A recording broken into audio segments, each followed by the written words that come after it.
Good morning, ladies and gentlemen. I'm going to tell some truth about me and my sister. My own words, my own past. Not an easy thing for me to speak about, and sometimes it is. A terrible and defining set of situations set before me and my sister was presented before us when I was 4 years old. And she was only 1 year old. We were faced with a very painful endeavor, which was molestation and physical abuse. This abuse was, and is, so brutal and vile that to this very day it controls and affects the both of us still. My sister has seizures and a type of physical sickness that attacks her own body, as if her own body were attacking a perceived threat that it does not understand, and it is right for it doing so, for she never really knew the damage that was done to her, and how her mind, body, and spirit perceived that threatening window of time. So those said parts of her did the next best thing that it could, which was protect herself from her trauma. My said defense mechanisms did the same thing, so to speak, but I reacted differently. A part of me knew what happened to us. It just blocked it out. I'm going to give you a chance to walk away so that you can have a choice to either listen further or not to. What I'm about to tell is pretty brutal. You know, if you can't handle it, turn it off. And if you got kids around, don't have them hear this.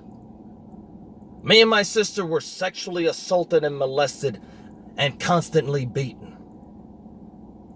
by 2 older brothers, or 2 older boys, who lived in the same apartment complex as our grandpa, or maybe a project. I don't know if anyone was aware, but they assumed command as our babysitters. There were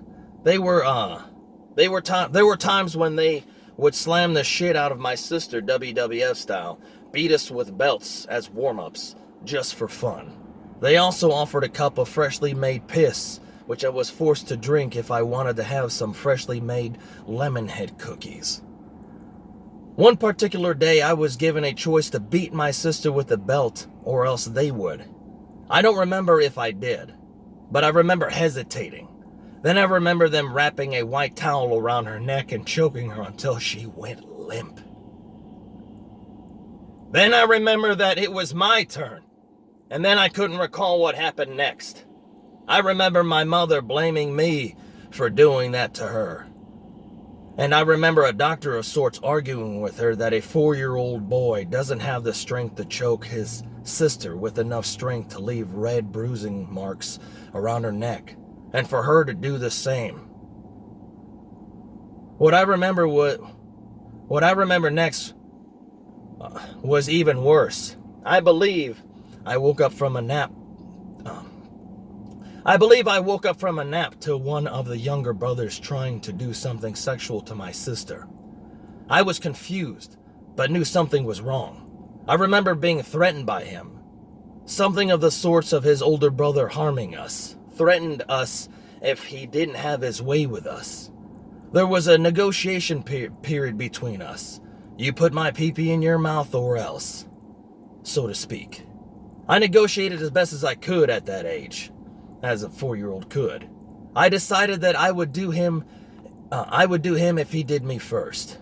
We hid behind a door that I remember had a window panel design, a specific design. I believe my goal was to just stall as best as I could. After that, I remember there being a state of panic. Someone entered the apartment, causing commotion about my sister's diaper nearly being off. At that moment, I said I wasn't going to put his pee-pee in my mouth. And in that quick and sudden moment, I believe he bit down out of spite. At that same time, the door we were hiding behind closed in on us and hit him in the back of his head. And from there on, I had no recall of that moment. As I look back, I remember peeing black blood while my dick was covered in gauze and being in extreme pain. I also remember being confused about the blood on the floor and stated to the younger brother that the blood belonged to him, with some kind of dominating charge over the blood in question. He claimed that it was my blood and that he did that to me. I don't remember much of what happened to me and my sister in those early days. The memory comes and goes. I finally pieced it all together. You know, having my dick pretty much being bitten off by some older kid at 4 fucking years old. My sister was probably finger fucked every goddamn day. And no one giving a fuck. Who was changing her fucking diaper? I have never remembered it in its entirety all at once. But I have made enough notes of it so that I am capable of streaming it together in order to tell the beginning of our journey.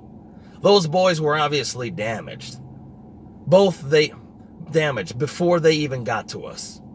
But what sickens me the most is realizing that someone had to change my sister's diaper when we were being watched. That is a very unsettling thought. I'm not gonna blame anyone for what happened to us. Life is fucking crazy, obviously. And I know me and my sis are stronger for it. Damaged and fucked, but still stronger. We learned to have a sixth sense about nasty fucking people because of that day. We can spot the fucking nasties coming a mile away. I'm not asking for any fucking pity either. It's just a piece of the puzzle to me and my sister. This piece would become a stronger segue to my, at the time frame, schizoaffective disorder. Now I actually have dissociative identity disorder. On top of my drug overdose. That's it. Probably finger fucked, raped sister, choked out, dick bitten off. You ever want to see the teeth marks, just let me know. But life is fucking crazy. You be careful who you bring in your fucking life, but most importantly, you be careful who watches over your children. That's the most important thing. Not anybody and everybody's just suit and deemed fit to live life. Life is fucking hard, and life can get even fucking crazier. Always be on your guard. Y'all have a good day. Hoorah.